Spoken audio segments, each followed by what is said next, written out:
Buenas tardes. Un placer compartir con ustedes en la tarde de hoy, agradeciendo a la FLAUS la invitación a compartir los conocimientos que hemos ido acumulando ya con el paso, con la caída del pelo y el aumento de las canas de la barba. O sea que algo bueno va quedando también de esa parte. Público reconocimiento a Jorge Rabat, que hoy toma el comando de la FLAUS, deseándole el mayor de los éxitos y como compatriota y amigo, pues más que orgulloso por lo mismo.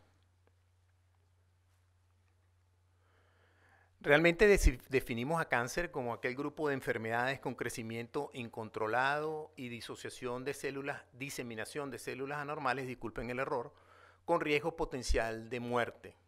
En Venezuela, el cáncer en mujeres de mama y cuello juntos con pulmón y colon representan 22.815 casos para el año 2012, con una incidencia del 56% y una mortalidad bastante alta del 52%. Estas son las 4 primeras causas de cáncer y mortalidad en nuestro país por cáncer ginecológico.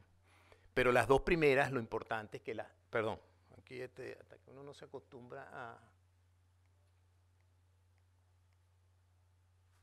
el rojito.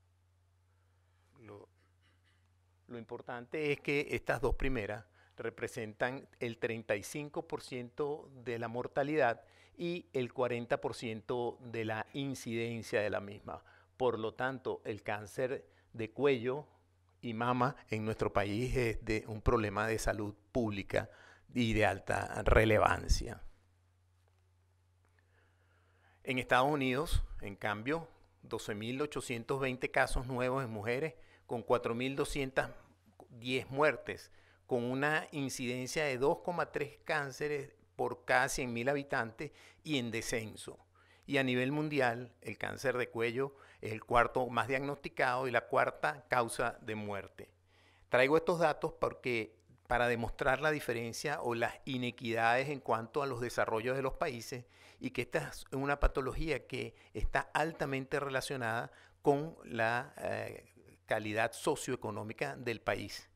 Evidentemente los Estados Unidos tienen amplia capacidad económica, ya tienen, utilizan con mucha regularidad lo que son las vacunas específicas para el VPH, que es una de las primeras causas de infección del cáncer de cuello, lo que les ha permitido que en el transcurso de los años tengan ya cifras como esta, en la que el descenso de su incidencia de cáncer de cuello los lleva ya a plantear como primera edad para hacer una citología en una mujer los 25 años, cuando nosotros en nuestros países sabemos que teniendo una alta incidencia de embarazo precoz y de iniciación precoz de la vida sexual y la alta incidencia de parejas sexuales en nuestras barriadas de bajo acceso económico, pues esa circunstancia nos lleva a que la incidencia de cáncer y su mortalidad y dificultad y el consiguiente tratamiento representan desde el punto de vista económico pues un gran problema. Para detallarle lo que ocurría ya en el año 2007, más de la mitad de las mujeres que diagnosticábamos para ese momento estaban muertas durante ese año, lo que se correlaciona con lo que habíamos visto ya para el año 2012. FIGO, condiciones para estadiaje, evidentemente la valoración clínica de los parametrios bajo anestesia, urografía, valoración intestinal con barium, citoscopia, rectosismoidoscopia para valoración de extensión, tomografía y resonancia o resonancia para reasegurar infiltración local, lo que conlleva a que en nuestros países estas dos últimas técnicas de imágenes sean muy costosas, poco accesibles para nuestras pacientes en el medio público y por otras dificultades que se están presentando en nuestra sociedad, también para pacientes de mayor cantidad o de mejor posición socioeconómica, porque los resonadores disponibles por obsolescencia han tenido problemas en cuanto a su uso por capacidad de repuestos para los mismos. Y evidentemente una cuestión importante para decidir si el tratamiento va al área quirúrgica o no está basado pues en la diseminación a los parametrios, porque si ya está tomado los parametrios se pasa entonces a un estadio 2 donde ya el tratamiento de entrada no es quirúrgico sino quimioterapia y radioterapia. Y evidentemente curva de aprendizaje y costo en nuestros países en desarrollo es muy costoso. La curva de aprendizaje es distinta para tomografía y resonancia, es mucho más complicada. Y aquí el ultrasonido es de menor costo y con una curva de aprendizaje mucho más sencilla y menos complicada. Por lo tanto, estamos tratando de utilizar el ultrasonido como una manera de poder ver esa extensión hacia los parametrios y tratar de que la valoración clínica se pueda hacer y corroborar el hallazgo con el ultrasonido. Ya desde hace mucho tiempo se están presentando el posible uso del Doppler color en el tratamiento del carcinoma invasivo temprano de cervix. Este trabajo es del año 99 y se detectaba con mucha claridad la vascularización a nivel del cuello. Y se recomienda también como despistaje preoperatorio en cuanto a la infiltración, la cantidad de vasos sanguíneos, y también presentaban la posibilidad de hacer seguimiento, lo estaba conversando con el doctor que me antecedió, el seguimiento del tratamiento en estos pacientes. El rol del ultrasonido en asegurar la posibilidad de hacer el diagnóstico de cáncer uterino, un trabajo presentado por el doctor Alcázar en el año 2014 en la revista Obstetricia y Ginecología de la India, país que tiene además una de las incidencias de cáncer de cuello más alta y donde han desarrollado hasta técnicas de autotoma de citología para tratar de hacer un despistaje bien temprano. Entonces hizo la revisión de los tópicos asociados al uso del ultrasonido transvaginal, Doppler y en cáncer de cuello. Reporta que los primeros usos del Doppler en este sentido datan del año 1995. Y el Doppler color dio 100% un mejor resultado que la angiografía Doppler. Y reportó el uso del ultrasonido 3D en la extensión parametrial. Y este es el dato que me parece que para lo que estamos haciendo nosotros me pareció más relevante por la utilización de esta técnica de reconstrucción tridimensional, pues nos permitía ver mejor la extensión del parámetro. Y en la revista Ultrasonido en Obstetricia y Ginecología en el año 2007 describió el uso del ultrasonido 3D para valoración parametrial, dio los datos o los parámetros para hacer la evaluación y con un efecto de todo o nada logró una buena correlación en cuanto a la descripción de si hay o no hay infiltración parametrial. Porque, digamos, la intención de saber si hay o no hay, porque es que no varía la decisión, porque si usted desde el punto de vista clínico ya dice que hay infiltración parametrial, no tiene que decir si es más allá o más acá, ya la decisión está tomada. Entonces, desde el punto de vista del ultrasonido también vamos a estar en esa misma circunstancia. Vamos al todo o nada. ¿Está o no están tomados los parámetros?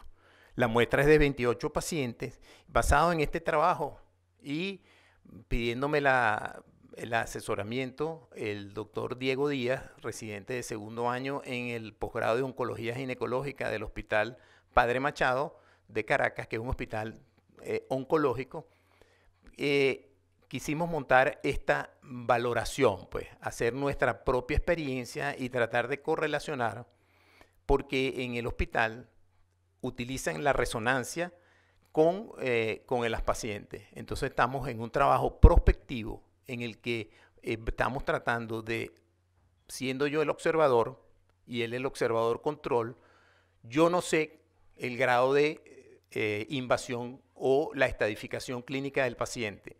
Yo solo hago el eco y digo sí o no, o un parámetro u otro.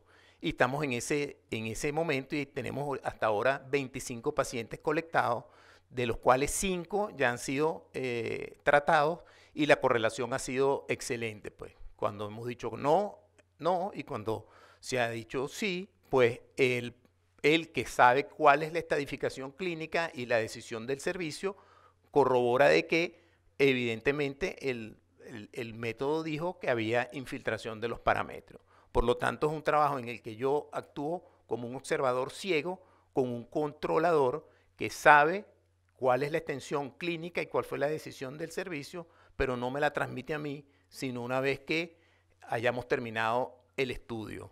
Entonces, lo que estamos observando es que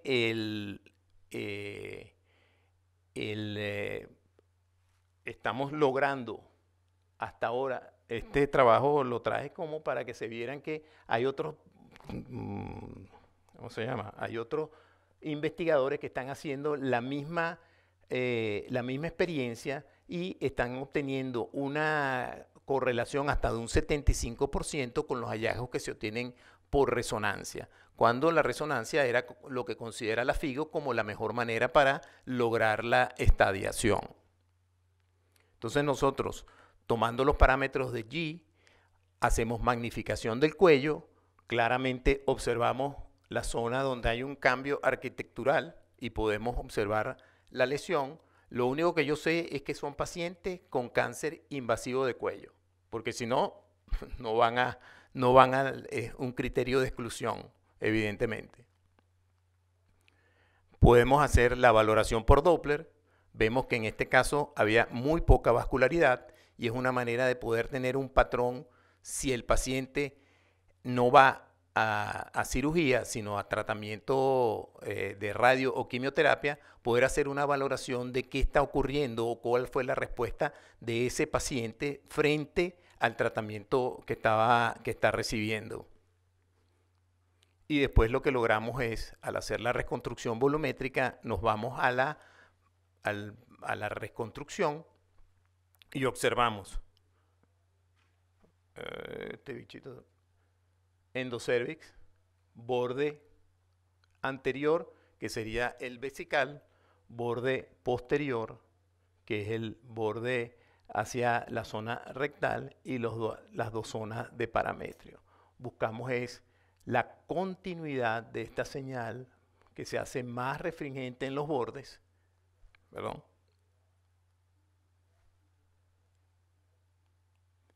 que se hace más refringente hacia los bordes, y tratamos de observar si hay alguna irregularidad, con la ventaja de que al obtener el volumen usted puede ir adelante o hacia atrás dentro del mismo, tratando de reconocer si se puede la zona de la lesión que observamos en el 2D. Hasta ahora, pues hemos tenido una muy buena correlación en lo que estamos haciendo y creemos que puede subsanar pues las dificultades económicas que están teniendo los pacientes para obtener la resonancia, porque se logran hacer la resonancia, pero muchas veces demoran la posibilidad de hacer el tratamiento quirúrgico porque demoran en obtener el dinero para poder hacerse la resonancia. Otro caso también, donde vemos la zona central, el endocervix, y vemos claramente todo el borde, parte anterior, la vejiga, parametrios, y la parte posterior, el recto, donde en este caso se dice no hay infiltración.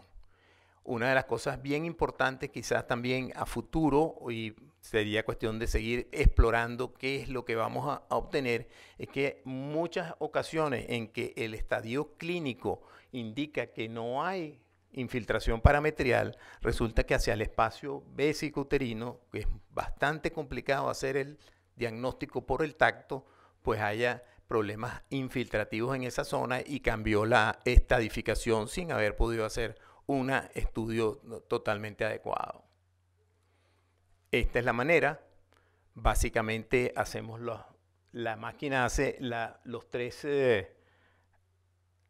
cortes, nos colocamos en la zona central en el endocervix podemos en la zona Z, donde vemos el corte coronal del cuello, podemos subir nuestro foco de interés para ponerlo en el centro del endocervix y esta es la imagen que nos da.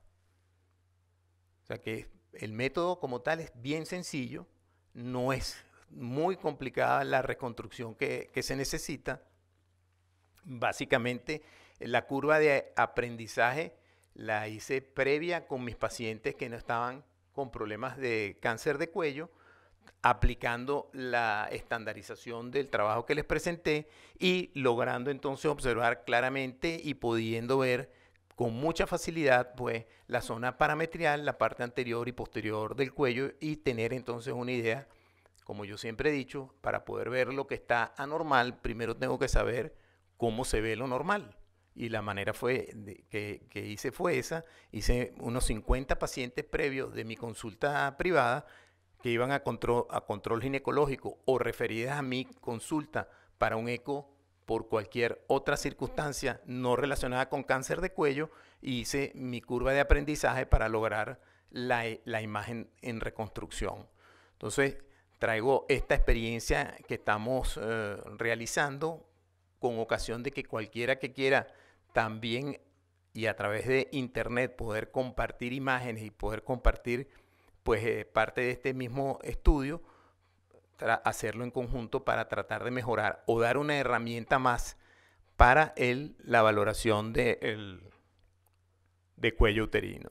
Realmente la reconstrucción es muy sencilla, no tenemos mayores problemas y traigo este caso, este paciente en el que si vemos de este lado, se pierde parte de esa continuidad y es lo que decimos, sí, hay infiltración.